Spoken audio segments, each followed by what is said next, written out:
नमस्कार। आज के इस करंट अफेयर के वीडियो में आपका स्वागत है। आज के इस वीडियो में जो कंटेंट है आने वाले सभी एग्जाम के लिए इम्पोर्टेंट रहेगी, चाहे तो आप स्टेट गवर्नमेंट का एग्जाम दे रहे हैं या फिर रेलवे एसएससी का एग्जाम दे रहे हैं, हर जगह काम आएगी। करंट अफेयर के साथ साथ मैं आपको एक्स्ट्रा डिटेल भी दूंगा, तो उसे भी नोट करते चलिएगा। पहला प्रश्न यहाँ पे देख रहे हैं, भारत ने Qatar ISSF world cup final 2025 पदक तालिका में कौन सा रैंक हासिल किया है? तो इसका राइट आंसर है सेकेंड रैंक हासिल किया है। सबसे पहले ये कहाँ पे हुआ था इनका फाइनल मैच? तो आप कहेंगे कतर के दोहा में हुआ था। कतर के दोहा में हुआ था, जहां इंडिया को कितने पदक प्राप्त हुआ था बंधु? तो इंडिया को यहाँ पे जो है 6 पदक प्राप्त हुआ था, जो रेशियो में थे 2, 3 और 1, यानी 2 गोल्ड मेडल, 3 रजत और 1 जो है ब्रांज मेडल यहाँ पे मिला था। और ये 6 पदक के साथ इंडिया का जो मेडल टैली में नाम था वो दूसरे स्थान पे था। पहले स्थान पे कौन रहा था? तो पहले स्थान पे चीन रहा था, जिनको टोटल कितने मेडल मिले थे?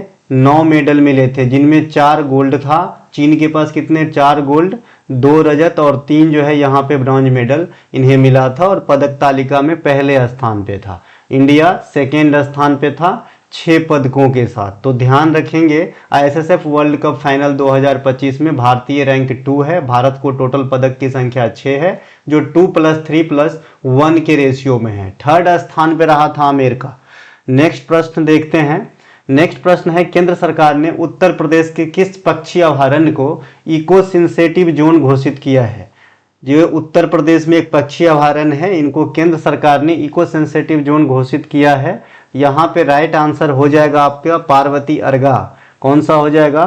पार्वती अर्गा। ये एक वन्य जीव अभयारण्य का नाम है जो यूपी में है, और इन्हें उत्तर प्रदेश केंद्र सरकार के द्वारा जो है इको सेंसिटिव जोन के तहत रख दिया गया है। तो right answer option number D हो जाएगा। ये पटना जो आप देख रहे हैं, आप सही समझ रहे हैं, ये पटना जो है उत्तर प्रदेश में ही पक्षी अभयारण्य का नाम है। वैसे Patna capital city of Bihar है ना, लेकिन पटना पक्षी अभयारण्य जो है ये उत्तर प्रदेश के एटा में है। और आपको याद होगा कि फरवरी 2026 में जो लेटेस्ट रामसर साइट का दर्जा दिया गया है, तो वहां पर एक रामसर साइट इस पटना पक्षी अभयारण्य को भी दिया गया था, और दूसरा एक गुजरात का था छारी दांड, ठीक है। और इस तरीके से अभी इंडिया में रामसर साइट की संख्या बढ़कर 98 हो गई है। तो यहाँ पे राइट आंसर कितना हो गया? पार्वती अर्गा। जो भी कुछ बोल रहा हूँ, लिख रहा हूँ, सभी काम के हैं, तो ध्यान से सुने। कोनेरू हम्पी वर्ष 2025 Qatar feed world rapid championship में कौन सा पदक जीता है? इसका राइट आंसर है कांस्य पदक। कोनेरू हम्पी जो आपका कतर में फाइड वर्ल्ड रैपिड चैंपियनशिप शतरंज की टूर्नामेंट हुई, तो वहां पे फाइनल में इन्होंने कौन सा मेडल जीता? कोनेरू हम्पी के बारे में बताया जा रहा है, तो आंसर है कांस्य पदक। यहाँ पे कांस्य पदक जीतने वाले एक और भारतीय थे, उनका भी नाम आपको नहीं भूलना है, कोनेरू हम्पी के साथ साथ, ठीक है। आपके एग्जाम में आ सकता है ना, अर्जुन एरोगेशी नाम था इनका, है ना, अर्जुन एरोगेशी, इस प्रकार से नाम है इनका। कोनेरू हम्पी भी कांस्य पदक जीती, और इन्होंने भी जीता इसी प्रतियोगिता में, है ना, कतर में जो हुआ था फैड वर्ल्ड रैपिड चैंपियनशिप, उसमें। तो दोनों को ध्यान रखना है। शतरंज से अच्छे खासे क्वेश्चन आते हैं, खास करके जो है आपके एसएससी के एग्जाम में। अगर आपसे पूछे कि भारत का पहला ग्रैंड मास्टर कौन थे, तो आप कहेंगे विश्वनाथ आनंद साहब थे ना। विश्वनाथ आनंद साहब जो है ये भारत के पहले ग्रैंड मास्टर थे, इन्हें ध्यान रखेंगे। अभी हाल फिलहाल 2025 के अंत तक की बात हम इस वीडियो में करेंगे। तो हाल फिलहाल 2025 के अंत तक बात करें तो 91 ग्रैंड मास्टर बन चुका था, है ना। 91वां ग्रैंड मास्टर जो थे वो राहुल VS थे, है ना। राहुल VS जो है ये आपके 91वां ग्रैंड मास्टर थे। बाद में और भी ग्रैंड मास्टर बने हैं, आर्यन बने हैं, इनके अलावा एक चक्रवर्ती बने हैं कोई, है ना। उनके बारे में हम बहुत नज़दीक की बात नहीं करेंगे, क्योंकि यहाँ से क्वेश्चन आपके बहुत नज़दीक वाला तो नहीं पूछा जाता है लेटेस्ट एग्जाम में, है ना। तो इसमें हम जनवरी तक की बात रखे हैं 2026, है ना। तो यहाँ से ध्यान रखेंगे। इसके बाद एक क्वेश्चन आपसे पूछा जाता है कि भारत के पहली महिला ग्रैंड मास्टर कौन था? तो आपको कोनेरू हम्पी आंसर नहीं करना है, एस विजया लक्ष्मी, है ना। एस विजया लक्ष्मी जो है ये भारत के प्रथम महिला ग्रैंड मास्टर थी, इन्हें ध्यान रखेंगे, है ना। नेक्स्ट प्रश्न की तरफ हम चलते हैं। और शतरंज से कुछ भी और भी डाउट आपके मन में है, क्योंकि यहाँ से क्वेश्चन बहुत पूछे जाते हैं, तो इसको मैंने अलग से पढ़ा रखा है, अपने टॉपिक वाइज सेक्शन में जाएंगे। शतरंज को पढ़ा रखा है मैंने, 26 मिनट के वीडियो में कवर किया है। जो ABCD भी नहीं जानता होगा वो भी शतरंज खेलना स्टार्ट कर देगा, आप देख सकते हैं। नेक्स्ट प्रश्न की तरफ चलते हैं हम, है ना। भारत का पहला स्वदेशी MRI स्कैनर किसने बनाया है? ये बहुत बड़ी चीज है, आजकल एक वरदान साबित होती है चिकित्सा के क्षेत्र में। MRI क्या है? डायग्नोस्टिक विधि है, सिस्टम है, जिसमें आदमी को लेटाया जाता है और उनका एक स्कैन तैयार किया जाता है और इंटरनल जो दुख है उनकी पता लगाया जाता है, आपने देखा होगा, है ना। तो इसको बनाने का काम किया है जोहो समर्थित वोक्सलेग्रेट्स, है ना। तो ये इसका राइट आंसर हो जाएगा MRI के बारे में, ठीक है। MRI, है ना, इसका फुल फॉर्म भी आपके एग्जाम में पूछे जाते हैं, क्या होता है? मैग्नेटिक, है ना, मैग्नेटिक M है, फिर R है, R का हो जाएगा आपको रिसोनेंस इमेजिंग, ठीक है। यहाँ पे मैंने शॉर्ट में लिखा, रिसोनेंस इमेजिंग होता है ये, इसका फुल फॉर्म भी आपके एग्जाम में पूछे जाते हैं। और ये आपके जो है किस पे काम करता है? तो रेडियो तरंग और मैग्नेटिक फील्ड दोनों के मदद से ये जो है इमेज बनाने या स्कैन करने का काम करता है। इसीलिए बोला जाता है कि MRI वाले रूम में या कक्ष में या तो मरीज या फिर डॉक्टर जो भी होते हैं वो कोई भी मेटल की चीज जो है पहन के नहीं जाता है, नहीं तो खतरनाक साबित होता है। बहुत ज्यादा हाई जो है ना मैग्नेटिक फील्ड वहां रहता है, ठीक है मेरे भाई। नेक्स्ट प्रश्न की तरफ चलते हैं। मोहजूज नामक भैंसों की लड़ाई का खेल का संबंध किस राज्य से है? यहाँ पे राइट आंसर हो जाएगा आपका असम, क्योंकि ये हाल फिलहाल चर्चा में रहा था, इसको बंद किए जाने की बात कही जा रही थी, है ना। और ये मामला बहुत दूर तक गई, तो आपके एग्जाम में भी आ सकता है। याद रखिए, मोहजूज ये आपके भैंस की लड़ाई होती है जो असम में एक पारंपरिक खेल के तौर पे कराया जाता है। तो यहाँ पे राइट आंसर असम हो जाएगा। अगर तमिलनाडु में इस प्रकार की कोई खेल होता हो तो कितना मजा आए, तो आप कहेंगे ये जलीकट्टू होता है तमिलनाडु के अंदर, जलीकट्टू। लेकिन ये भैंस का नहीं होता है, ये सांडों की लड़ाई होता है। यहाँ पे आप बैल भी लिख सकता है ना। सांडों की लड़ाई होती है जो करवाई जाती है, कंपटीशन करवाई जाती है, और पहले बेकाबू कर दिया जाता है और फिर उन्हें काबू में लाया जाता है जानवरों को, और जो ले आता है उनको इनाम दिया जाता है। और ये वाला जो जलीकट्टू का खेल है ये आपके मकर संक्रांति के समय होती है, यानी उस समय तमिलनाडु के अंदर पोंगल हो रहा होता है, ठीक है। तो पोंगल के दौरान ही जलीकट्टू का खेल का आयोजन किया जाता है।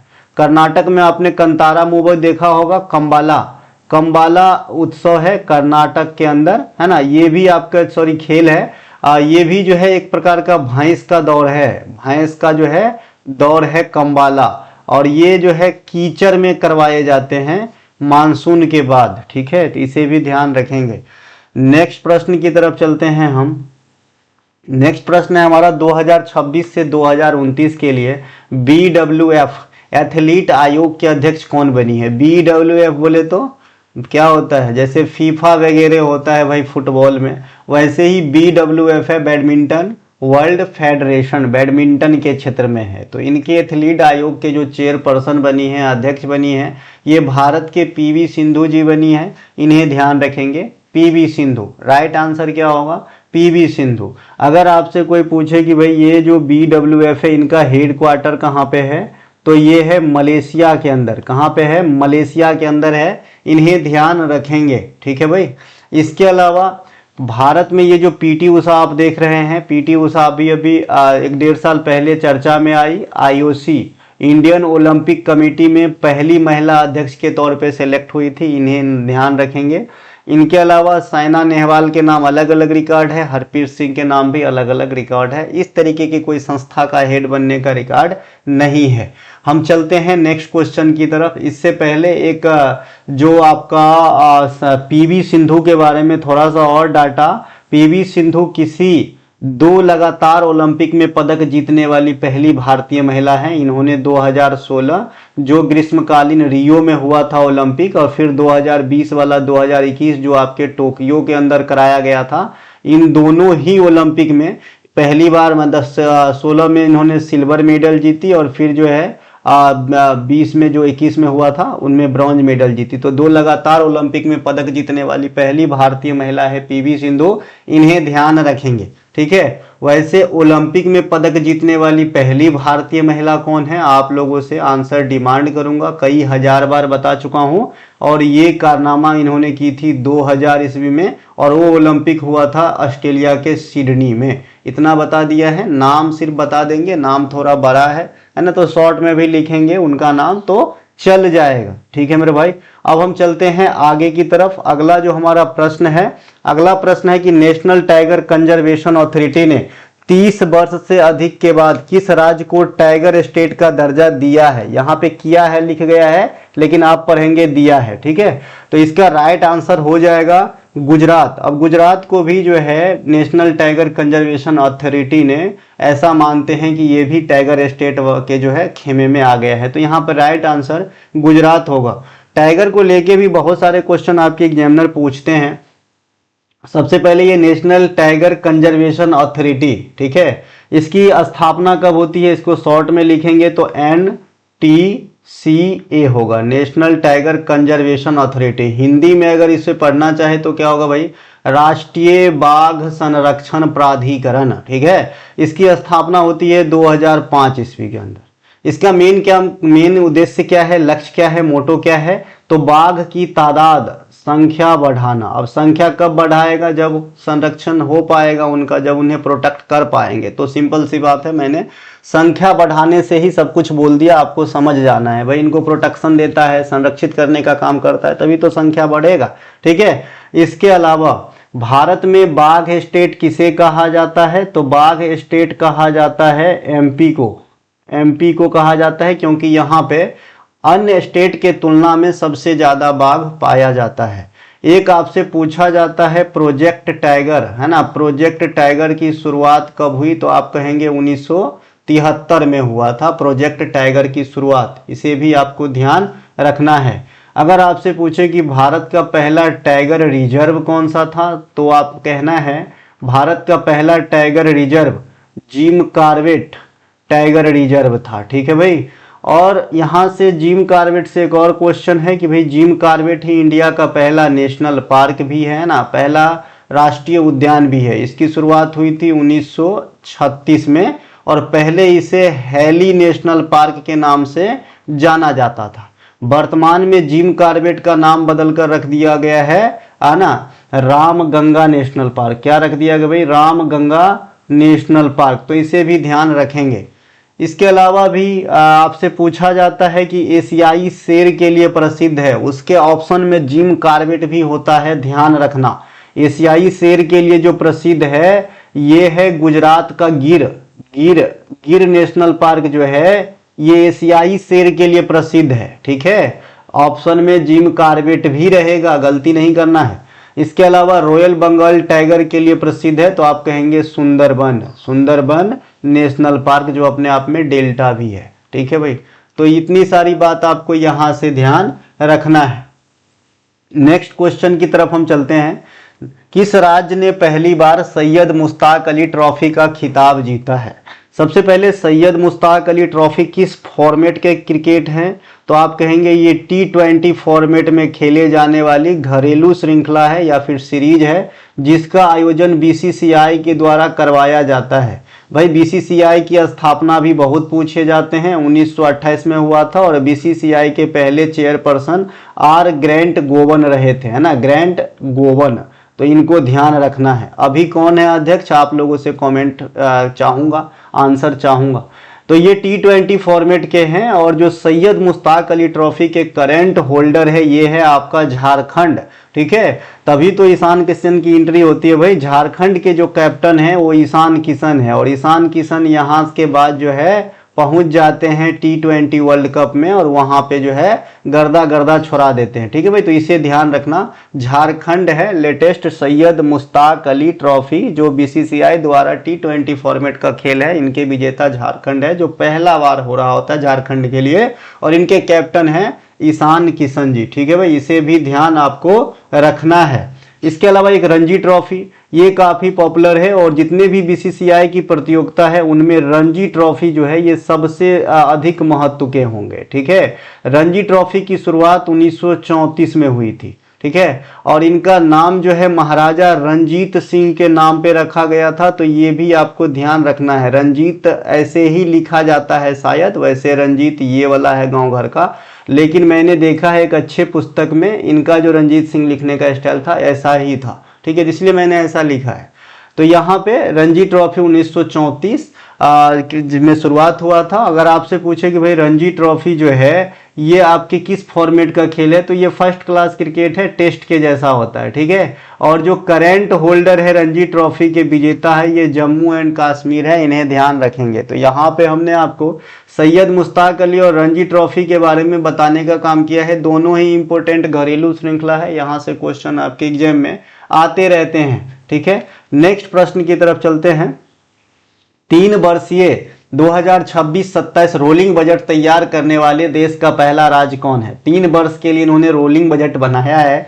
देश का पहला राज्य बनेगा एमपी। यहाँ पे राइट आंसर हो जाएगा एमपी। एमपी यादव जी के, यादव साहब बोलना है, सीएम है भाई, है ना। तो इनका जो स्टेट है मध्य प्रदेश, इन्होंने रोलिंग बजट तैयार करा है 3 सालों के लिए 2026-27 में। ठीक है, तो इन्हें ध्यान रखेंगे। तो यहाँ पे राइट आंसर हो गया एमपी। ठीक है भाई, अब ऐसे कुछ क्वेश्चन रोलिंग शब्द से जुड़ा हुआ आपके जो है और वर्जन में है। जैसे रोलिंग प्लान जो है कब से कब तक चलाया गया था, रोलिंग प्लान, है ना। तो रोलिंग प्लान जो है आपके वैसे तो बनाया गया था 1978 से 83 तक के लिए, मोरारजी देसाई की सरकार, जनता पार्टी की सरकार के द्वारा। लेकिन जब इंदिरा गांधी की सरकार पुनः 1980 में बनी, है ना, तो ये रोलिंग प्लान को जो है ब्रेक करके छठी पंचवर्षीय योजना ला दिया था। तो रोलिंग प्लान आपका चला था 1978 से 1980 तक के, है ना। समझ में आ गया कि नहीं आ गया? 1978 से 83 तक के लिए बनाया, लेकिन बीच में सरकारें हट गया, तो ये रोलिंग प्लान जो है हटा दिया कांग्रेस, और ये 1978 से 1980 तक चला। तो ये भी आपसे पूछा जाता है रोलिंग प्लान कब से कब तक। एक आपके पंचवर्षीय योजना में टर्म है योजना अवकाश, है ना, योजना अवकाश। योजना अवकाश मतलब उस समय छुट्टी रहा योजना का, कोई भी योजना नहीं बनी। तो ये है आपके 1966 से 1969, जो आपके थर्ड के बाद और चौथा के बीच में पड़ेगा पंचवर्षीय योजना के दृष्टिकोण से देखें तो, है ना। इसे ध्यान रखेंगे। ठीक है भाई, अब हम चलते हैं आगे नेक्स्ट क्वेश्चन की तरफ। अच्छा, यहाँ बजट की बात होती है तो बजट से आर्टिकल बता देता हूँ, यहाँ भी पूछे जाते हैं। बजट का जो आर्टिकल है केंद्र में 112 है, जहाँ पे बजट शब्द मेंशन ना होकर वार्षिक वित्तीय विवरण जैसे शब्द मेंशन है, इसे आपको ध्यान रखना है। नेक्स्ट प्रश्न की तरफ चलते हैं। नेक्स्ट प्रश्न है हमारा 33वां, साउथ ईस्ट एशियन गेम की शुरुआत कहाँ हुई थी? अभी लेटेस्ट वाला है ये, मतलब है शुरुआत वाला नहीं जानिएगा, यहाँ पे मुझे 2025 लिखनी चाहिए था, है ना, थोड़ा सा जो है मिस्टेक हुआ है। तो ये लेटेस्ट वाला जो है साउथ ईस्ट एशियन गेम, ये थाईलैंड में हुआ था। देखिए, खाली एशियन गेम कहेगा तो मामला अलग हो जाएगा ना। खाली एशियन गेम जो है ये इससे बड़ा गेम है, इससे बड़ा गेम है। खाली एशियन गेम की शुरुआत जो है ये 1951 में आपके दिल्ली से हुआ था, है ना, दिल्ली से हुआ था, पहली बार इंडिया में हुआ था। सेकेंड टाइम इंडिया में कब हुआ था ये भी आपसे पूछा जाता है। तो Asian game second time India में 1982 में हुआ था और ये दिल्ली में ही हुआ था। तो ये तो हो गई भाई एशियन गेम। अब एशियन गेम हाल फिलहाल कहाँ पे हुआ है? तो एशियन गेम 2022 वाला 2023 में हुआ था चीन के अंदर। अब 22 में था तो 4 साल के बाद होता है, तो 2026 में होगा। ये जो 23 देख रहे हैं ना, ये डिले के कारण हुआ था, वैसे स्पेशल 22 में ही होना था, लेकिन डिले में 23 में हुआ। तो इसका मतलब ये नहीं कि 23 से काउंट होगा 4 साल, 22 से ही होगा, तो अगला 26 में होगा। और 26 में जो आपके एशियन गेम होंगे, है ना, ये आपके जापान के नगोया में होगा। कहाँ पे होगा? जापान के नगोया में होगा 26 में एशियन गेम। तो इसे ध्यान रखेंगे, है ना। नेक्स्ट प्रश्न की तरफ हम चलते हैं। नेक्स्ट प्रश्न कहाँ है भाई, है ना, नेक्स्ट प्रश्न इधर से, थाईलैंड इसका आंसर हो जाएगा। नेक्स्ट प्रश्न इधर है, भारत सरकार ने साइक्लोन दितवा जो तूफान आया था, नामकरण जिसका यमन ने किया था। अच्छा, आपसे पूछा जाएगा कि भाई ये जो दितवा तूफान आया था जो श्रीलंका को तार तार कर दिया, तो इसका नामकरण कौन किया था? तो यमन किया था। है ना। नामकरण करने का एक क्रम होता है, इस बार ये देश किया है तो अगले बार अगला देश करेगा।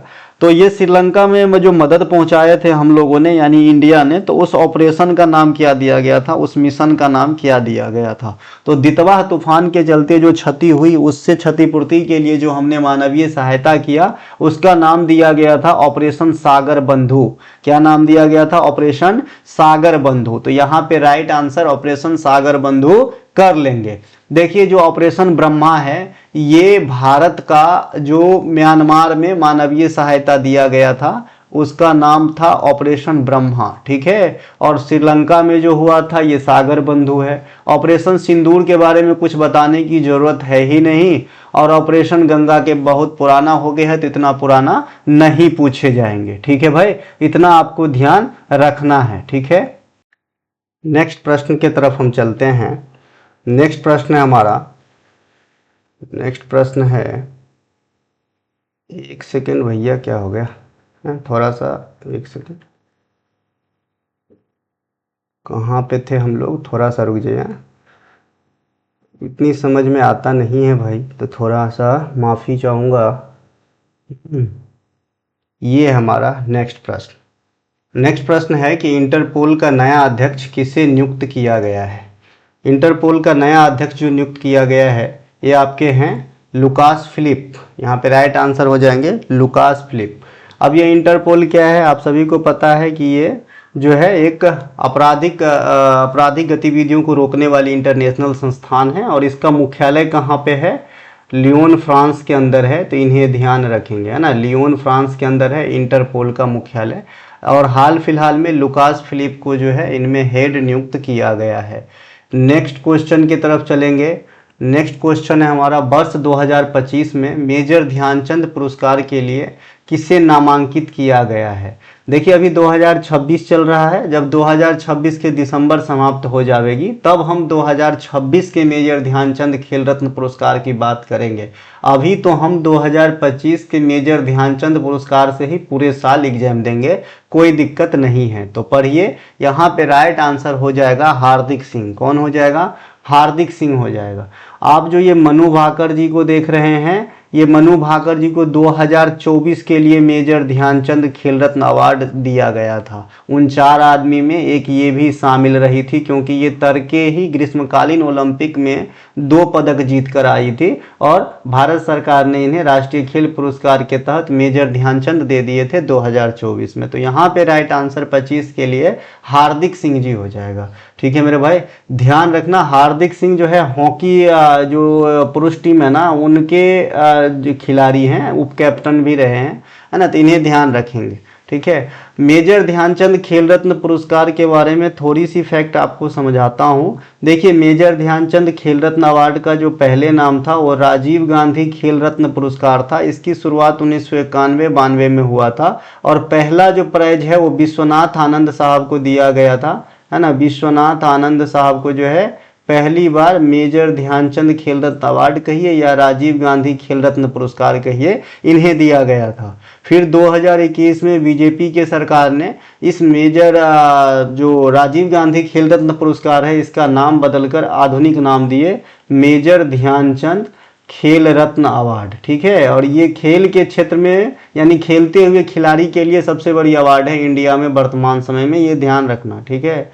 इनके अलावा जो 2024 के लिए ये दिए गए एक से अधिक लोगों को दिए गए थे, 4 लोगों को दिए गए थे। एक थे आपके डी गुकेश जो शतरंज का स्टार है ना। फिर मनु भाकर जी, मनु भाकर निशानेबाजी से संबंधित है, मनु भाकर, है ना। इनके अलावा प्रवीण कुमार को दिया गया था, प्रवीण कुमार ये पैरा के खिलाड़ी हैं, प्रवीण कुमार पैरा एथलीट है ना। इनके अलावा एक यहाँ पे दिया गया था हरमनप्रीत सिंह को, जो यहाँ के लास्ट ऑप्शन में लिखे हैं। तो ये 4 जो है 2024 के लिए मेजर ध्यानचंद खेल रत्न अवार्ड जीते थे।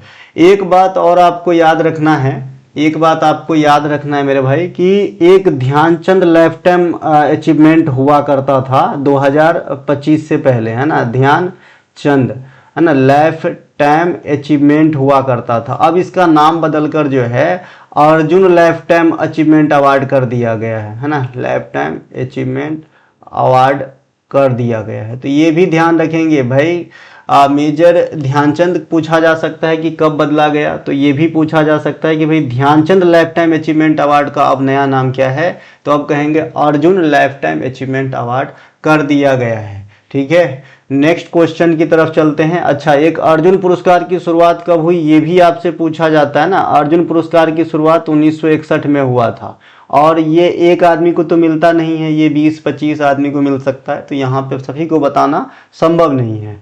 नेक्स्ट प्रश्न की तरफ चलेंगे। प्रत्येक वर्ष धनु यात्रा महोत्सव कहाँ मनाया जाता है? धनु यात्रा महोत्सव प्रत्येक वर्ष मनाया जाता है उड़ीसा के अंदर, तो यहाँ पे राइट आंसर हो जाएगा उड़ीसा। ये उड़ीसा में हो जाएगा। ये कब मनाया जाता है, तो ये दिसंबर के लास्ट में मनाए जाने का काम होता है, और ये दुनिया के सबसे बड़ा ओपन थिएटर का जो है दर्जा इन्होंने प्राप्त कर रखा है, ओपन थिएटर का। उड़ीसा में धनु यात्रा दिसंबर के लास्ट में, और इसे दुनिया का सबसे बड़ा ओपन थिएटर माना जाता है।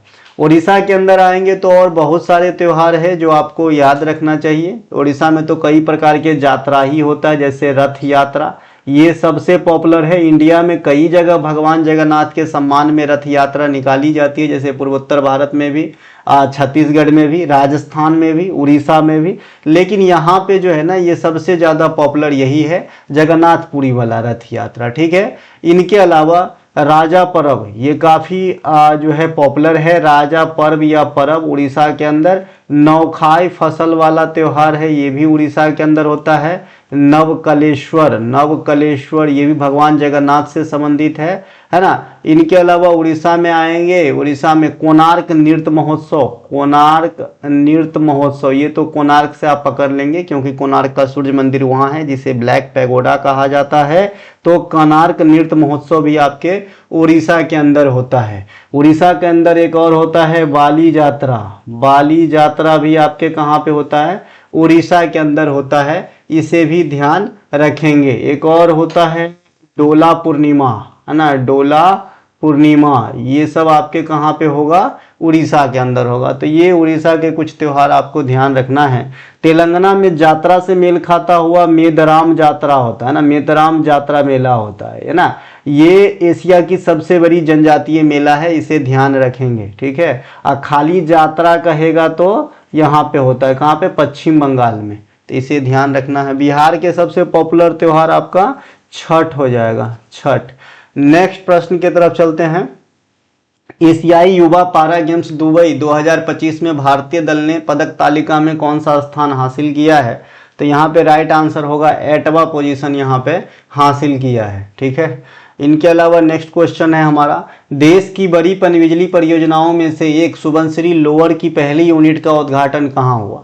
देखिए, सुबनसिरी लोअर का डाटा भी आपको याद रखना है। ये टोटल 8 इकाई है, टोटल 8 जो है आपके विद्युत उत्पादन केंद्र मतलब क्षेत्र होगा, जिसका नाम सुबनसिरी लोअर ही रहेगा। यूनिट 1, 2, 3, 4, 5, 6, 7, 8, और प्रत्येक यूनिट की जो क्षमता है 250 वाट रहेगा। तो यहाँ पे जो है मेगा, है ना, तो यहाँ पे 8 के गुना करेंगे तो 2000 की जो है इनके क्षमता रहेंगे। कितने रहेंगे? 2000 की मेगावाट की क्षमता रहेंगे इनका। ठीक है, ये ध्यान रखना। तो जो पहली यूनिट है इसका उद्घाटन हो चुका है। तो ये सुबनसिरी लोअर जो है ये अरुणाचल प्रदेश में है। यहाँ पे राइट आंसर अरुणाचल प्रदेश में है। अगर ये 8 यूनिट काम करने लगेगा तो ये देश में सबसे अधिक क्षमता वाला जो है पनबिजली परियोजना हो जाएगी। ठीक है भाई, तो इसे ध्यान रखना। ये कौन से नदी पर है?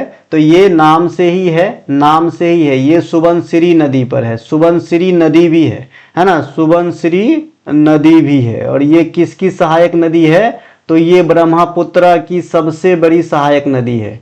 ब्रह्मपुत्र की सबसे बड़ी सहायक नदी, सबसे बड़ी सहायक नदी। देखिए, अभी तक ये पूछता आया है कि गंगा का सबसे बड़ी सहायक नदी, है ना, लेकिन अब ये करेंट सेक्शन से ऐसे क्वेश्चन इस नदी पे क्रिएट हो गया है। तो भाई आपसे ये भी पूछा जाता है कि ब्रह्मपुत्र की सबसे बड़ी सहायक नदी कौन सी है? तो आप सुबनसिरी याद रखना। इनके बहुत सारे सहायक नदी है ब्रह्मपुत्र की, है ना, बराक है, लोहित है, सुबनसिरी है ना, ये सब इनके जो है सहायक नदियों में आ जाएंगे।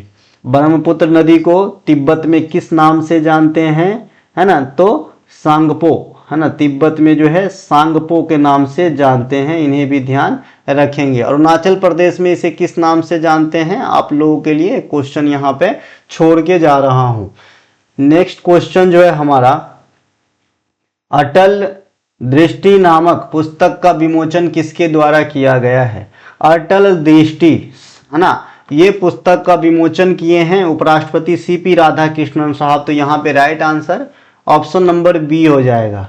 अच्छा, ये जो अटल दृष्टि पुस्तक है इनके राइटर हैं वासुदेव देवनानी जी, है ना, राजस्थान विधानसभा से जुड़े हुए एक नेता वासुदेव देवनानी जी, है ना। तो इन्हें ध्यान रखेंगे, ये तो हो गए इनके राइटर, ऑथर हो गए इस पुस्तक के, लेकिन इनका विमोचन किए हैं उपराष्ट्रपति सीपी राधाकृष्णन। विमोचन करना और लेखना मतलब लिखना, दोनों में बहुत ज़्यादा फर्क है, ध्यान रखना।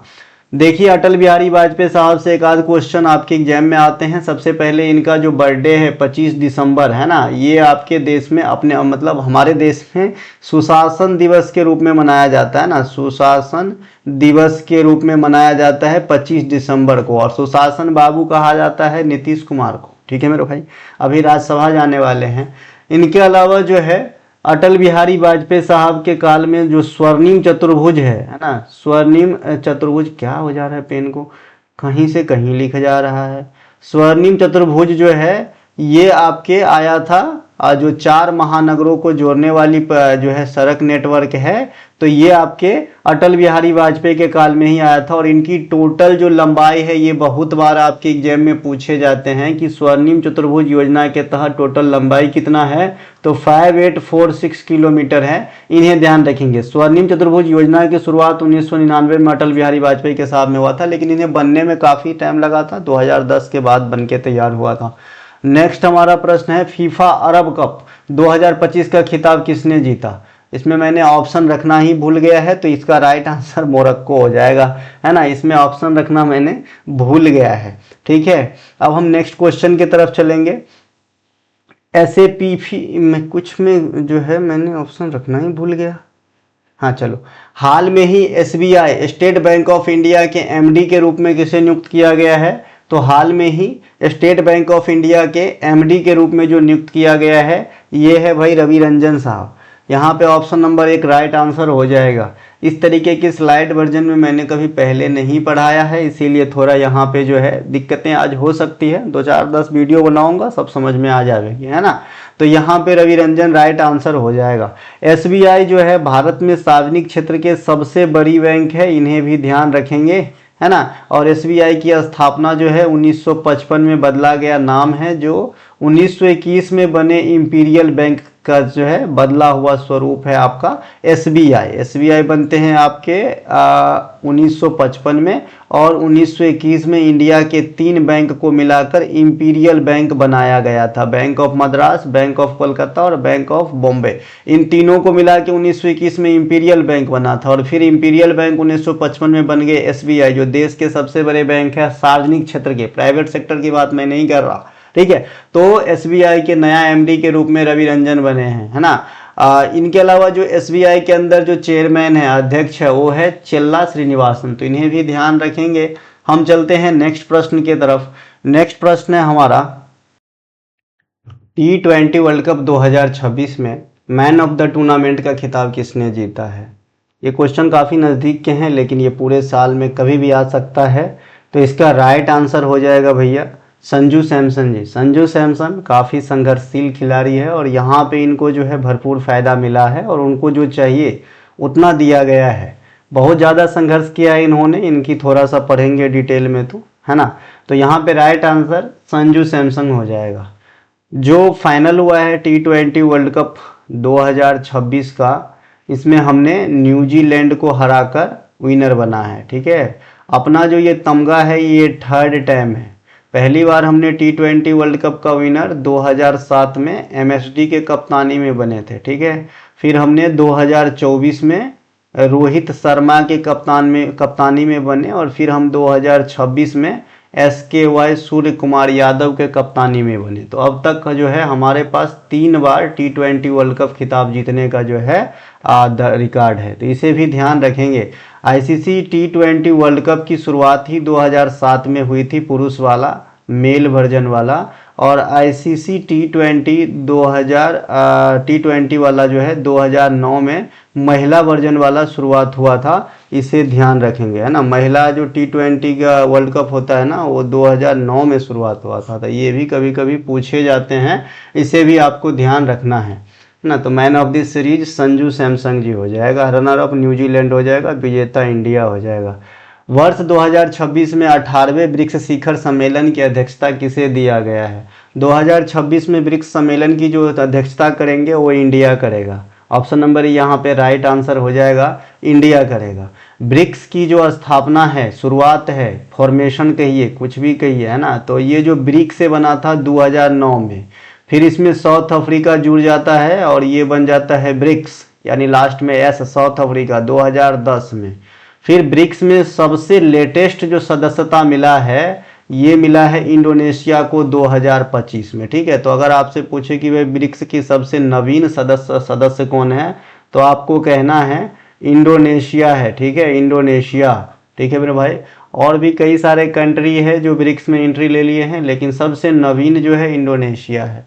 और जो ब्रिक्स की बैठक है 2026 में तो इंडिया में होगा, ये सालाना होता है। 2027 में आपके चाइना में कराए जाने की बात है, 2025 में आपके ब्राजील में हुआ है। ठीक है, नेक्स्ट क्वेश्चन की तरफ चलेंगे। ऑस्कर 2026 में बेस्ट इंटरनेशनल फीचर फिल्म के लिए कौन सी भारतीय फिल्म शॉर्टलिस्ट हुई है? इसका राइट आंसर है होमबाउंड।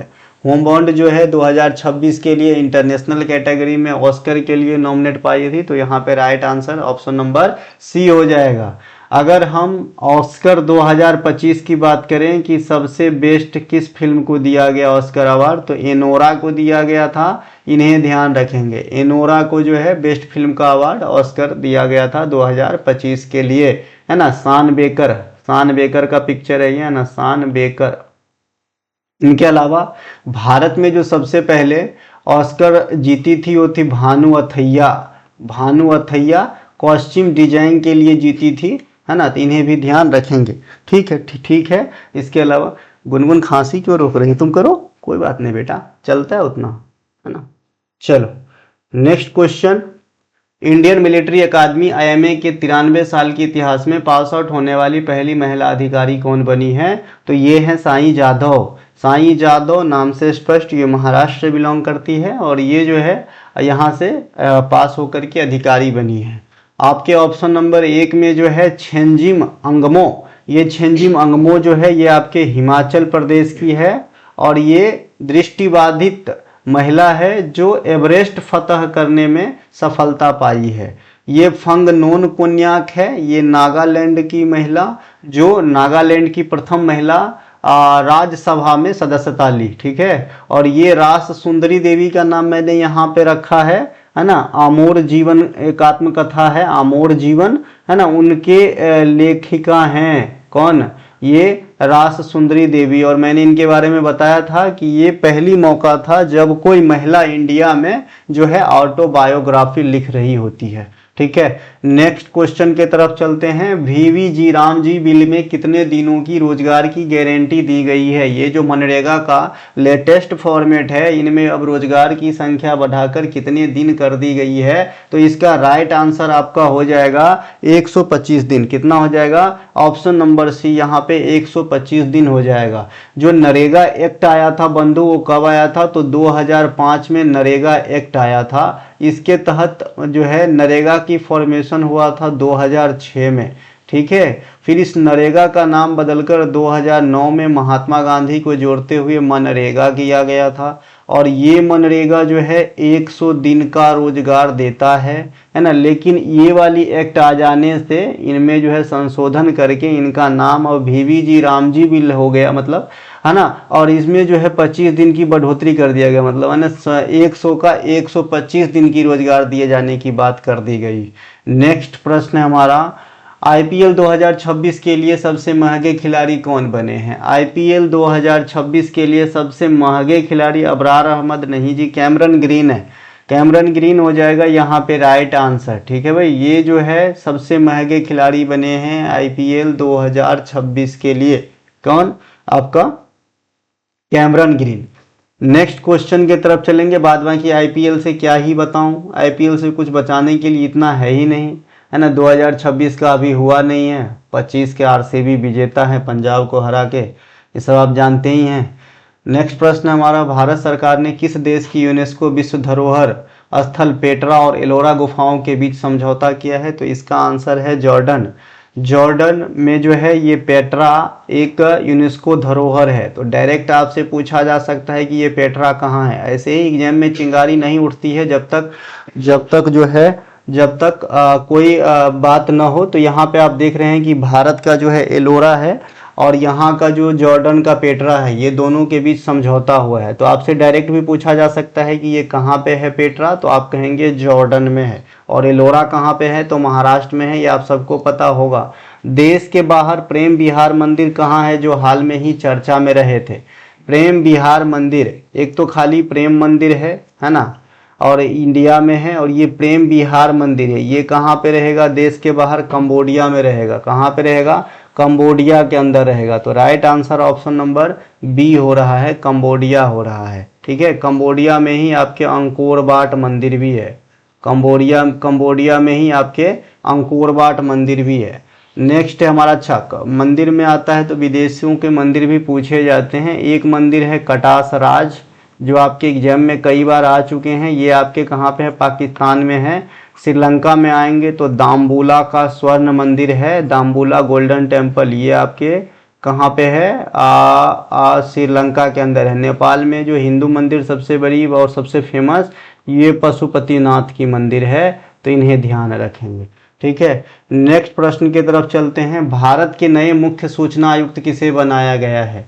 भारत के नए मुख्य सूचना आयुक्त किसे बनाया गया है? तो ये है आईएएस राजकुमार गोयल जी को जो है भारत का नए मुख्य सूचना आयुक्त बनाया गया है ना। शिरीष चंद्र मुर्मू जो और पूनम गुप्ता जी, ये 2025 में, है ना, आरबीआई के अंदर डिप्टी गवर्नर के रूप में अपॉइंट हुए हैं। इन दोनों को ध्यान रखेंगे। मैं बार बार बताते आया हूं कि भाई आरबीआई का गवर्नर तो सभी याद रख लेते हैं, डिप्टी गवर्नर को लोग छोड़ देते हैं, जो संख्या में होते हैं 4। इन चारों का नाम आपको ध्यान रखना है, और हाल फिलहाल अगर नियुक्ति हुई है तब तो और भी ज़्यादा इंपॉर्टेंट हो जाता है। तो शिरीष चंद्र मुर्मू की अभी हाल फिलहाल ही as a deputy governor in RBI जो है अपॉइंट हुआ है, तो इन्हें जरूर ध्यान रखना है। नेक्स्ट प्रश्न की तरफ हम चलेंगे। बिहार के मुख्यमंत्री नीतीश कुमार कुल कितनी बार मुख्यमंत्री पद की शपथ लिए हैं, और एक प्रकार का रिकॉर्ड कायम कर दिया है इन्होंने। ठीक है मेरे भाई, तो बिहार के मुख्यमंत्री नीतीश कुमार जो हैं अपने जीवन का, मतलब अभी जीवन तो है ही, मतलब अपने मुख्यमंत्री जो है ये लास्ट बार 2025 में 10वीं बार लिए थे। तो यहाँ पे राइट आंसर ऑप्शन नंबर 10 हो जाएगा। और ये अब तक के किसी के द्वारा लिए गए सबसे अधिक बार शपथ है एज ए सीएम। ठीक है, तो इनका एक रिकॉर्ड है। अगर आपसे ये भी पूछ ले कि भाई इंडिया में सबसे अधिक बार सीएम पद की शपथ किसने लिया, तो ये भी जो है नीतीश जी ही होंगे, नीतीश सर ही होंगे। तो इन्हें भी ध्यान रखेंगे। इनके अलावा एक क्वेश्चन आपसे पूछा जाता है कि इंडिया में, है ना, सीएम के रूप में सबसे अधिक दिन तक जो है कार्यकाल निभाने वाला, तो पवन चामलिंग जो सिक्किम के सीएम रहे थे, वो सबसे ज़्यादा दिन तक जो है सीएम के तौर पे काम किए हैं। इन्हें ध्यान रखेंगे। नेक्स्ट प्रश्न है हमारा, हाल में ही चर्चा में, अच्छा सीएम का एक आर्टिकल है जो आपके एग्जाम में पूछे जाते हैं। भाई सीएम की जो आर्टिकल है 164 है, और 164 आर्टिकल के थ्रू ही राज्यपाल राज्य में सीएम की नियुक्ति करते हैं। और अन्य जो उनके कैबिनेट यानी उनके जो विधानसभा या विधान परिषद के जो विधानसभा के जो मंत्रीगण होते हैं उनकी, या डायरेक्ट कहे कि भाई उनके जो राज्य के अंदर जो मंत्री परिषद होते हैं उनके अन्य मंत्री की नियुक्ति अब जो है राज्यपाल ही करेंगे, लेकिन अब सीएम के परामर्श के बाद करेंगे। ठीक है, तो सीएम की नियुक्ति आर्टिकल 164 के अनुसार राज्यपाल करते हैं। देखिए राज्यपाल राज्य में नाम मात्र के हेड होते हैं। ठीक है, और सभी काम जो है मुख्य रूप से कौन करते हैं, मुख्यमंत्री करते हैं। जैसे केंद्र में नाम मात्र के हेड कौन है, राष्ट्रपति है, लेकिन मुख्य पावर में कौन होते हैं, तो प्रधानमंत्री होते हैं। ठीक है, तो अगर सीधे पूछे राज्य में कार्यपालिका का प्रधान तो राज्यपाल, केंद्र में कार्यपालिका का प्रधान तो प्रेसिडेंट, लेकिन वास्तविक लगा के उसे एम्फेसाइज कर दे तो आंसर बदल देना। राज्य में वास्तविक कार्यपालिका का प्रधान तो सीएम, केंद्र में कार्यपालिका का वास्तविक प्रधान तो पीएम। ठीक है भाई। नेक्स्ट हाल में ही चर्चा में रहे दार्जिलिंग मंदारिन का संबंध किससे है? क्या है? संतरा, चाय, पपीता, कटहल। तो भाई ये जो है एक प्रकार का संतरा है जो पश्चिम बंगाल के दार्जिलिंग इत्यादि एरिया में होते हैं। इनका नाम दार्जिलिंग मंदारिन है जो अपने स्वाद के लिए फेमस है। और ये पूछने की क्या तुक लग गई सर, तो इसे जो है जीआई टैग दिया गया है, इसीलिए चर्चा में रहेगा। मंदारिन एक प्रकार का भाषा होता है, चीनी भाषा है ना। तो यहाँ से जो है आप यहाँ पे देख पा रहे हैं मंदारिन वाली बात है ना, लेकिन इनका नाम दार्जिलिंग मंडारिन संतरा है जिसे जीआई टैग दिया गया है। आपको याद होगा कि इंडिया में जीआई टैग सबसे पहले दार्जिलिंग चाय को ही दिया गया था 2004 के अंदर। और इंडिया में सबसे अधिक जीआई टैग प्राप्त करने वाले जो उत्पाद हैं अब तक वो तमिलनाडु राज्य में हैं, इन्हें भी ध्यान रखेंगे। नेक्स्ट प्रश्न की तरफ चलेंगे। कोपर जलाशय किस राज्य की पहली रामसर जो है साइट बनी है? कोपर जलाशय, कोपर जलाशय जो है ये आपके छत्तीसगढ़ राज्य के जो है पहली रामसर धरोहर मतलब स्थल बना है, धरोहर नहीं स्थल कहेंगे, ठीक है ना। तो यहाँ पे right answer option number A हो जाएगा, ठीक है। असम का पहला रामसर बना था दीपोर बिल, है ना, दीपोर बिल, दीपोर बिल ये असम का जो है पहला रामसर बना था, तो इसे भी ध्यान रखेंगे। अभी मैंने शुरुआत में ही बताया था कि देश में रामसर साइट की संख्या बढ़ के 98 हो गया है ना। तो ये सब कुछ एक बात आपको ध्यान रखना है। इसके अलावा झारखंड का जो रामसर बना था, पहला रामसर 2025 में झारखंड में भी पहली बार रामसर स्थल का दर्जा प्राप्त किया था, वो था उधवा झील। उधवा झील ये पहले भी बता रखा हूँ, उधवा झील ये झारखंड में है और ये झारखंड का पहला रामसर है। छत्तीसगढ़ का पहला रामसर कोपर जलाशय, असम का पहला रामसर दीपोर बिल, ठीक है भाई। नेक्स्ट, एशिया पावर इंडेक्स 2025 में भारत को कौन सा स्थान मिला है?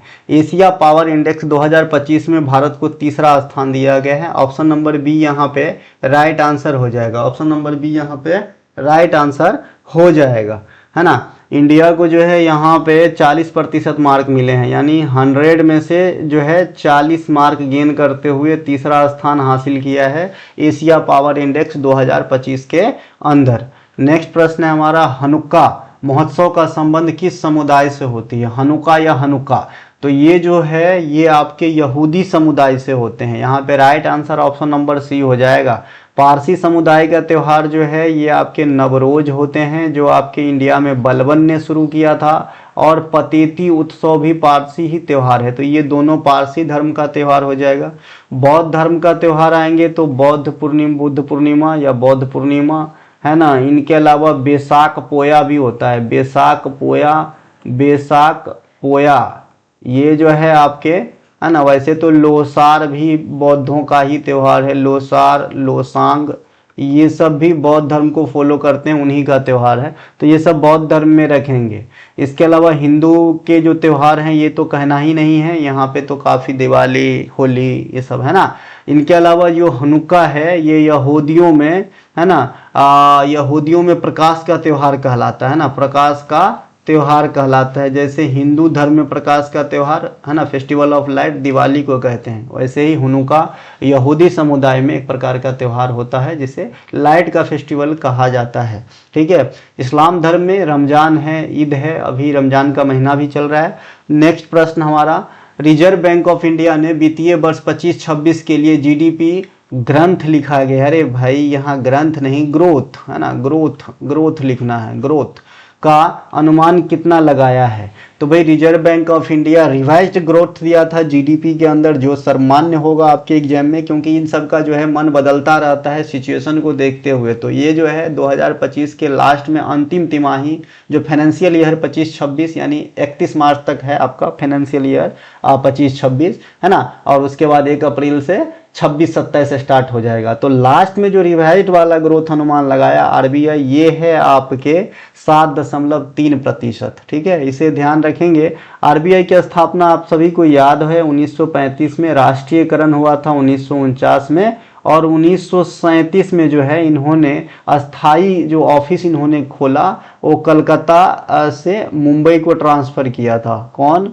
उस समय बम्बे, है ना, ये आपका आरबीआई। आपसे पूछा भी गया था हाल फिलहाल कि आरबीआई का अस्थाई ऑफिस कब कलकत्ता से बॉम्बे शिफ्ट किया गया, तो आप कहेंगे 1937 में, ठीक है। इनके अलावा नेक्स्ट क्वेश्चन है हमारा, हाल में ही केंद्रीय मंत्री अश्विनी वैष्णव ने सेमीकंडक्टर ट्रेनिंग लैब का उद्घाटन कहाँ किया है? तो ये हुआ है आपके मोहाली पंजाब में। ऑप्शन नंबर 1 यहाँ पे राइट आंसर हो जाएगा। अश्विनी वैष्णव जी कई सारे मिनिस्ट्री को संभाल रखे हैं, वर्तमान में रेलवे मिनिस्ट्री भी इन्हीं के पास है। नेक्स्ट क्वेश्चन है हमारा, टेनिस प्रीमियर लीग 2025 का खिताब किसने जीता है? जिस प्रकार से क्रिकेट का आईपीएल, वैसे ही ये टेनिस का प्रीमियर लीग है, वैसे ही कबड्डी का प्रो कबड्डी लीग होता है। तो भाई लीग की कमी नहीं है, ठीक है। तो यहाँ पे जो टेनिस प्रीमियर लीग 2025 है ये दिल्ली जीते हैं, जेएस दिल्ली एसएज यहाँ पे राइट आंसर हो जाएगा। और ये इन्होंने हराया है यस मुंबई ईगल्स को। तो यहाँ जो ऑप्शन नंबर 1 में देख रहे हैं ये इस प्रतियोगिता में रनर अप्स रहे हैं, तो इन्हें भी ध्यान रखेंगे। दिल्ली के साथ इन्होंने हार कर जो है उप विजेता बने, ठीक है भाई। कनपुरिया दबंग मैं अपने मन से लिख दिया हूँ, ऐसा कोई टीम नहीं है। रॉयल बंगाल भी कोई टीम नहीं है, रॉयल बंगाल तो टाइगर होता है। ये ऑप्शन मैंने अपने मन से लिख दिया है, ठीक है मेरे भाई। इसके अलावा जो आईपीएल है और डब्ल्यूपीएल है इसको ध्यान रखना है आपको एग्जाम में। आईपीएल 2025 का ही याद रखना है। जीता था विराट कोहली आरसीबी और हराया था किंग्स 11 पंजाब को, है ना, किंग्स 11 पंजाब। तो मैं यहाँ पर डायरेक्ट पंजाब लिख देता हूँ, ठीक है, इसे पढ़ लीजिएगा। शॉर्ट में पीवीकेएस कुछ तो लिखता है उनका, है ना। इसके अलावा डब्ल्यूपीएल ये 2025 में जीते थे कौन? 2025 में जीते थे आपके डब्ल्यूपीएल एमआई, है ना, एमआई जीता था मुंबई इंडियंस दिल्ली कैपिटल को हरा के। 2026 में भी जो है जीत गए, आपका डब्ल्यूपीएल हो चुका है 2026 के लिए, जीते हैं आरसीबी और उपविजेता रहे हैं दिल्ली कैपिटल, ठीक है। इन्हें ध्यान रख लेंगे। तो ये 2-3 डाटा आईपीएल डब्ल्यूपीएल का और ये टेनिस प्रीमियर लीग का काम आएगी आपको।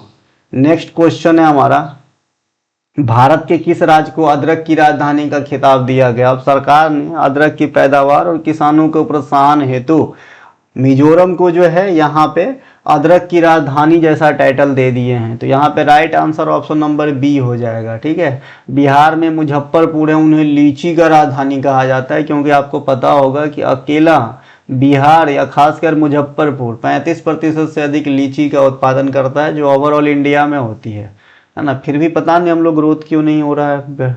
चलिए नेक्स्ट क्वेश्चन है हमारा, प्रो कबड्डी लीग 2025 के विजेता कौन बने हैं?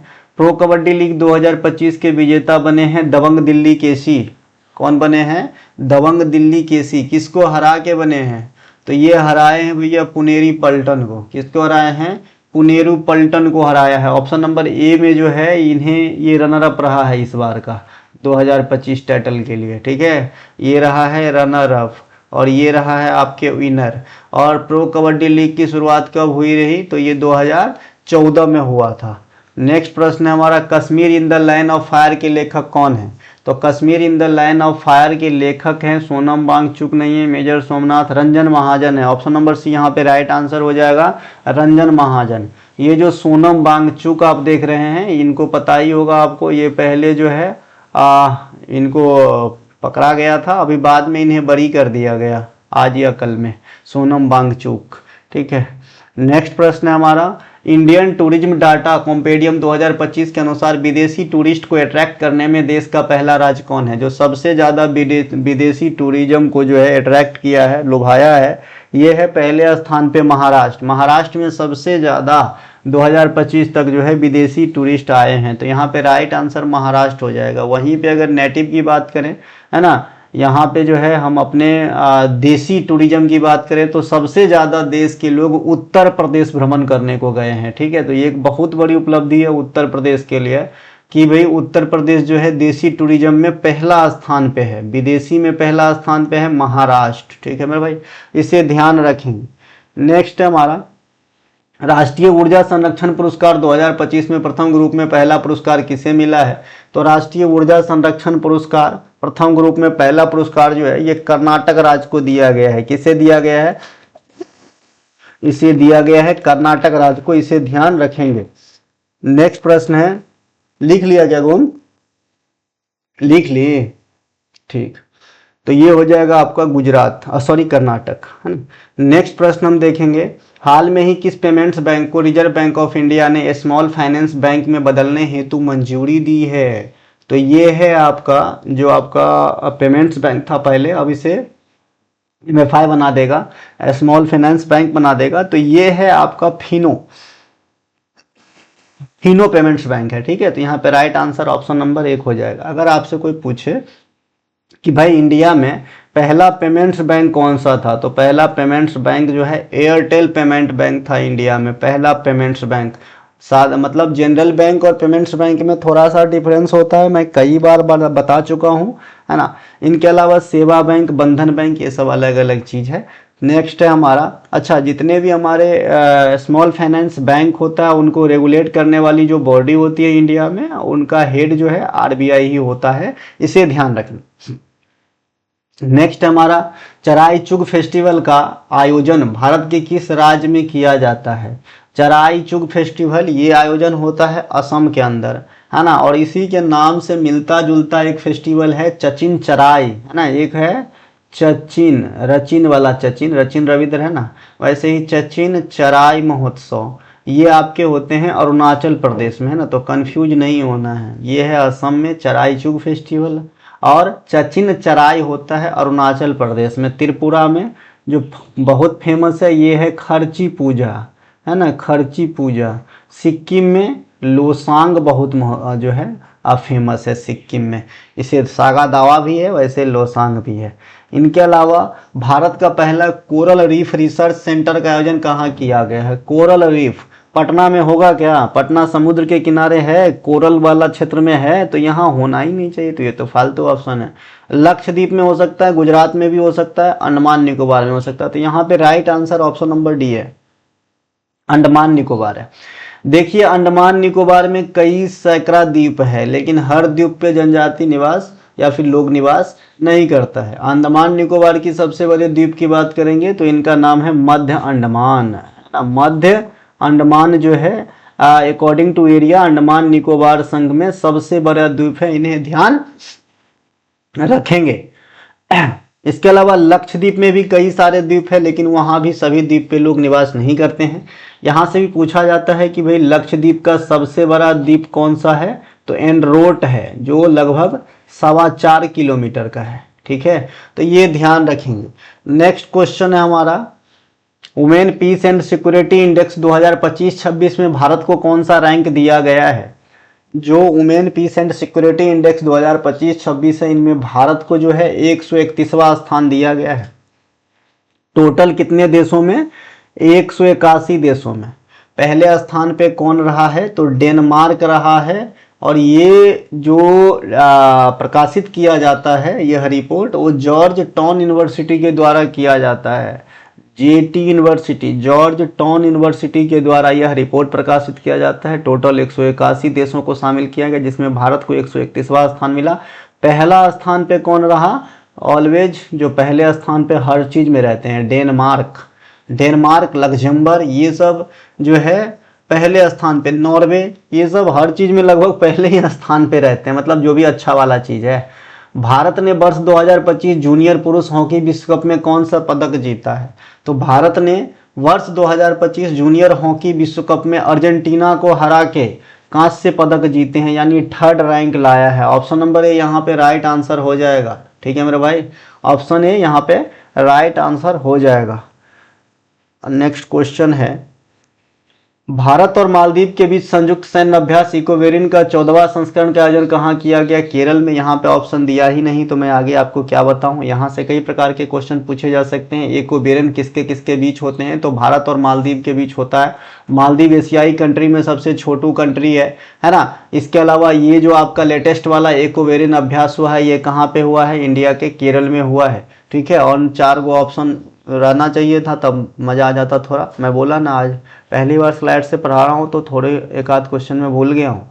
नागालैंड में हॉर्नबिल फेस्टिवल का आयोजन किस वर्ष से किया जा रहा है, तो नागालैंड में जो हॉर्नबिल फेस्टिवल है, जो नागाओं का बड़ा से बड़ा त्यौहार है, इसीलिए इसे त्योहारों का त्यौहार कहा जाता है ना, त्योहारों का त्यौहार कहा जाता है। तो ये आपका 2000 ईस्वी से स्टार्ट किया गया। ऑप्शन नंबर डी यहाँ पे राइट आंसर होने वाली है ना। इसे त्योहारों का त्यौहार कहेंगे। दिसंबर के शुरुआती 10 दिन मनाए जाते हैं।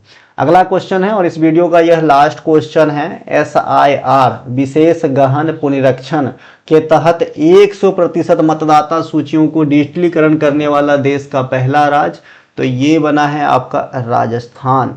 ठीक है, हम मिलेंगे अगले वीडियो में, तब तक के लिए जय हिंद। अच्छा लगा हो तो लाइक करें, और जिन भी बच्चों को SSC का एग्जाम देना है खास करके, है ना, तो हमारा जो अभी 35 सीरीज हाल में ही समाप्त हुआ था, उनको अच्छे से सेवन कर लेंगे, है ना। इसके अलावा कोई भी एक और कर लेंगे, जैसे टॉपर चॉइस काफ़ी पॉपुलर है ना, ये पढ़ लेंगे, ये दोनों पढ़ लेंगे तो भाई, है ना, 80% क्वेश्चन कहीं नहीं जाएगा। ठीक है, अगर आपने अच्छे से पढ़ा है तो सिर्फ पढ़ना नहीं है, याद भी रखना है, तभी एग्जाम में काम आएगा भाई। तो ये दोनों अगर आप पढ़ के जाते हैं 35 और टॉपर चॉइस, तो आपको जो है कोई भी दिक्कत एग्जाम के अंदर नहीं होगी SSC के पूरे साल भर में। वैसे मैं जल्द ही कुछ नया सीरीज भी लाऊंगा, फिलहाल कुछ दिन के बाद मैं बता पाऊंगा। तो हम मिलेंगे अगले वीडियो में, तब तक के लिए जय हिंद। हमारा कोई सा भी कंटेंट चाहिए, डिस्क्रिप्शन में एक लिंक दिया गया, और लिंक क्लिक करेंगे, व्हाट्सएप पे जाएंगे, वहां से आप कंटेंट को एक छोटी सी फी अदा करके बाय कर लेंगे, और अपनी जर्नी को सैकड़ों सफल बच्चों की तरह आप भी सफल बना लेंगे। जय हिंद, जय भारत।